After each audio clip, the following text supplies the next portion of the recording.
ఒక మాయ కోతి చేయి ఉంది. అది ఎవరి కోరికలైనా 3 తీరుస్తుంది. ఒక్కో కోరిక తీరితే దాని వేలు ముడుచుకుపోతుంది.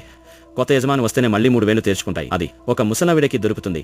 తన వాళ్ళు కోటీశ్వరులు కావాలని కోరుకుంది. అంతే మరుసటి రోజు మెట్ల మీద నుంచి పడి మెడ విరిగి చచ్చిపోయింది. కానీ ఆమె చనిపోయాక ఆమె భర్తకు బోల్డంతా ఇన్సూరెన్స్ డబ్బులొచ్చాయి. నిజంగా వాళ్ళంతా ధనవంతులయ్యారు. కానీ భార్య పోయినందుకు ఆమె మొగుడు బతకడమే కష్టంగా అనిపించింది. అందుకే చనిపోయాక పాతిపెట్టిన తన భార్య మళ్ళీ బతికించుకురావాలని ఆ కోతి చేతిని తీసి మొదటి కోరిక కోరుకున్నాడు. అంతే సెకండ్లో లైట్లన్నీ వెలగడం ఆగిపోవడం జరిగింది. ఇంట్లో తన పెళ్ల అరుపులు వినిపించాయి. కానీ విచిత్రం ఏంటంటే అతను ఇల్లంతా వెతికినా తన భార్య కనిపించలేదు. కేవలం అరుపులు మాత్రమే వినిపించాయి.